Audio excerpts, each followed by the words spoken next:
Marvel के fans के लिए एक खबर अच्छी है और एक बुरी। पहले अच्छी खबर सुनते हैं, फिर बुरी। अच्छी खबर यह है कि आयरन मैन की डेथ के बाद आयरन मैन यानी टोनी स्टार्क के फैंस बहुत सैड थे कि उनका चहीता super hero Avengers Endgame 2019 में दुनिया को बचाते हुए मारा गया। काश वो वापस आ जाए।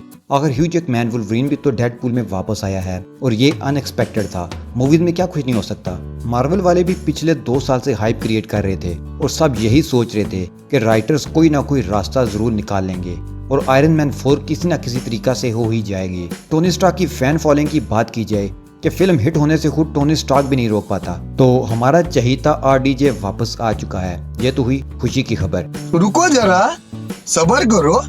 लेकिन बुरी खबर ये है कि टोनी स्टार्क यानी आयरन मैन को भूल जाएं। आरडीजे को as a doctor Doom cast कर लिया गया है। अभी मजा आएगा ना भिड़ो। कल ही मार्वल कॉमिक कॉन में हमने देखा कि रूसो ब्रो स्टेज पर आए, फिर अनाउंस हुआ कि एवेंजर्स डूम डे 2026 में और एवेंजर्स सीक्रेट वार 2027 में आने वाली है। तो उसके लिए डॉक्टर डूम का कैरेक्टर बहुत इंपॉर्टेंट है, इसलिए उसकी कास्टिंग भी हमने देखभाल के की है। यहाँ पर डॉक्टर डूम अपना मास्क हटाता है। क्यों हिला डाला ना? ओह यस, ये तो टोनी स्टार्क है। ओह नो, ये तो टोनी स्टार्क नहीं रहा, ये तो डॉक्टर डूम बन गया। टोनी स्टार्क फैंस को 40-50 हजार वाट का झटका लगा। एकदम इन्होंने वक्त बदल दिया, जज्बात बदल दिए, जिंदगी बदल दी। तब से किसी को समझ नहीं आ रही कि आरडीजे की वापसी की खुशी मनाएं या टोनी स्टार्क यानी आयरन मैन की पक्की पक्की डेथ का गम।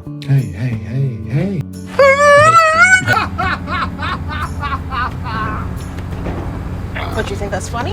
ये बिक गई है गवर्नमेंट। ओए टिक्की, ओए चूना लगा दिया। ठीक है, चेंज अच्छा होता है। अब सुपरमैन हेनरी को ढूंढ बना देते, वहाँ डीसी फैंस की जलती, पर मार्वेलियन तो राजी रहते। यार सीधा सीधा हमारा प्यारा आयरन मैन ही ज़बा कर दिया तुम लोगों ने, और हमें कह रही हो कि खुशी मनाओ।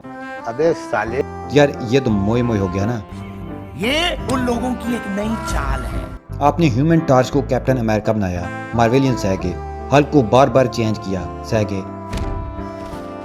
स्पाइडरमैन हमारे प्यारे टोबी मैगवायर को रिप्लेस किया, हम सह गए। चलो इस कैरेक्टर की डिमांड एक टीनेज बच्चा है, चलो कोई नहीं है। फिर Black Widow, Black Panther, Phil Coulson, Peggy, Quicksilver, Yondu को तुम लोगों ने मार दिया, हम सह गए। इधर हमारे वुल्वरीन को वापस लाए, उधर टोनी का पक्का पक्का राम राम सत्य कर दिया। राम नाम सत्य है। देखिए करते हैं मोहब्बत, इनसे सपोर्ट करेंगे, लेकिन मोहब्बत 2 वे होती है। मार्वेलियंस को समझ नहीं आ रही कि किस दीवार के साथ जाके टक्कर मारे, लेकिन वो कहते हैं ना कि वक्त हर चीज का मरहम है। अभी 2 साल बाकी हैं, 2026 तक लोग एक्सेप्ट कर ही लेंगे और न्यू चेंज को अडॉप्ट भी कर लेंगे। हमें ये बात तो एक्सेप्ट करनी ही होगी कि जंग हमेशा दुखों को जन्म देती है, जिसमें हमारे प्यारे हमसे बिछड़ जाते हैं, और जंग में कोई भी हीरो हमेशा जिंदा नहीं रहता। मौत तो एक दिन आनी ही आनी है। So accept the reality and move on. अब लास्ट में हम जल्दी से डॉक्टर डूम की जन्म कुंडली को देख लेते हैं कि ये आखिर है कौन। डॉक्टर डूम, जिसका असल नाम विक्टर वॉन डूम है, मार्वल कॉमिक्स का एक मशहूर विलन है। वो एक अमेजिंग साइंटिस्ट और ब्लैक मैजिक भी जानता है, जो लिट्वाना नामी फर्जी यूरोपीय मुल्क का रूलर है। डॉक्टर डूम की ताकत और जहानत, जिसमें टेक्नोलॉजी, छुपे गैजेट्स, लेजर, हाईटेक वेपन्स और उड़ने की पावर्स, उसे फैंटास्टिक फोर्स में मार्वल के कई हीरोज के खिलाफ एक बड़ा खतरा बनाती है। उसका एक मखसूस मेटल मास्क और ग्रीन कॉस्ट्यूम उसकी आइडेंटिटी बन चुके हैं। यहाँ डॉक्टर डूम ने फैंटास्टिक फोर 2005 और fantastic four rise of the silver surfer 2007 में जुलियन मैकमोहन की एक्टिंग और फैंटास्टिक फोर 2015 में टोबी केबल की एक्टिंग से अपीयरेंस की है।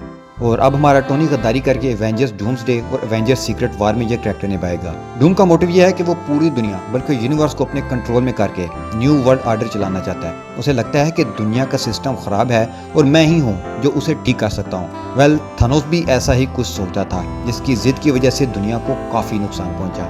एवेंजर्स ने दुनिया को बचा तो लिया, लेकिन नुकसान बहुत हुआ। अब की बार देखते हैं कि क्या होता है। दूसरा, आरडीजे यकीनन 2 वजहों से ये कैरेक्टर कर रहा है। एक तो बहुत सारा पैसा, बहुत सारा पैसा। दूसरा, अपने कैरियर को अलाइव रखना। अगले 4 साल तो उसके सिक्योर हो गए।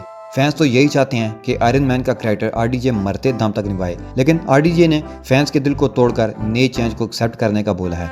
हर किसी के पास अपना फैसला लेने का राइट है और बाकियों को एडजस्ट ही करना पड़ता है। वेल, अब वेट करें मई 2026 तक का। तब तक दुखी दिल, रोती आंखों और चेहरे पर फेक स्माइल्स जाए। Good bye.